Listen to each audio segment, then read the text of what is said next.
E foi já no princípio da madrugada de 26 que nos estúdios da RTP do Lumiar, a Junta de Salvação Nacional dissipou todas as dúvidas e definiu os objetivos da revolução.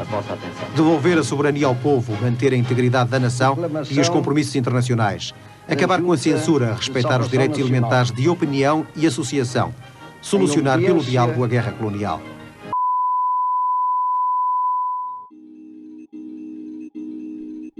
Em 25 de abril de 1974, Portugal despertou de quase meio século de ditadura.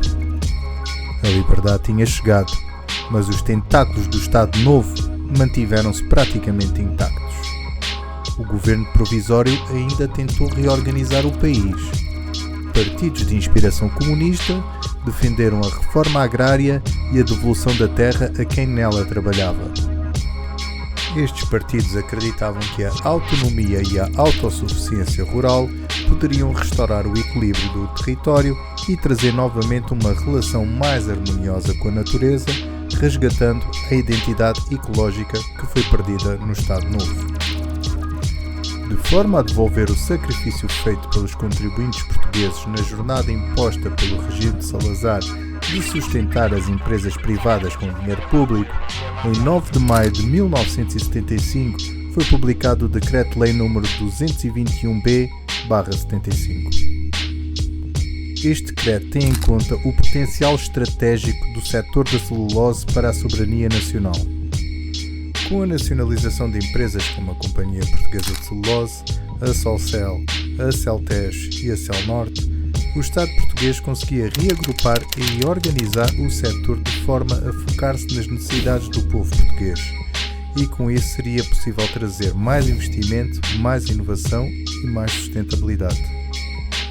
Esta nacionalização fez parte de um conjunto de medidas adotadas pelo governo revolucionário no contexto do processo revolucionário em curso, o PREC, que procurava transformar a estrutura económica do país e colocar setores estratégicos sob o controle público. A reação não tardou. Setores liberais das Forças Armadas e da sociedade civil, que temiam uma deriva autoritária à esquerda e não queriam que Portugal se tornasse numa União Soviética ou numa China, opuseram-se ao processo. Afirmações públicas como as do Grupo dos Nove, as do PSD-PPD e de outras figuras públicas liberais foram o combustível para intensificar a tensão política e militar ao longo de 1975, que resultou em atentados a sedes de partidos, confrontos e tentativas de golpe, culminando em 25 de novembro de 1975, quando um contragolpe militar pôs termo à influência dos setores mais radicais e acabou com o rumo revolucionário do país. Um ano depois, foi o fim da Revolução dos Cravos. A ideologia em que o povo é quem mais ordena foi trocada por uma ideologia baseada num protocolo eleitoral. Com isso, iniciou-se a consolidação da democracia liberal portuguesa, tendo como marco a chegada de Mário Soares ao governo em 1976, sob liderança do Partido Socialista, e mais tarde, com a participação e alternância de forças como o PPD-PSD e o CDS.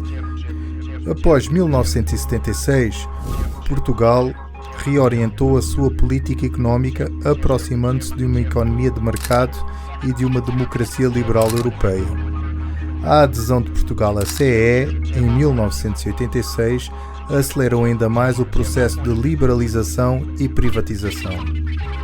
2 anos depois, em 1988, já sob o governo de Cavaco Silva, é publicado o Decreto-Lei nº 173. O diploma, aprovado em Conselho de Ministros presidido por Cavaco e subscrito pelo Ministro da Agricultura, Álvaro Barreto, procurava regular o corte prematuro dos povoamentos florestais, numa tentativa de travar os abusos na exploração madeireira. Mas, paradoxalmente, o decreto não limitou a expansão dos eucaliptais. A floresta portuguesa continua a crescer sob o modelo industrial e intensivo. Enquanto isso, empresas como a Portocel prosperavam com capitais públicos, preparando-se discretamente para a privatização futura. Em 1984, nascia a Soporcel, em Cássia, que rapidamente se tornou outro gigante do setor da celulose.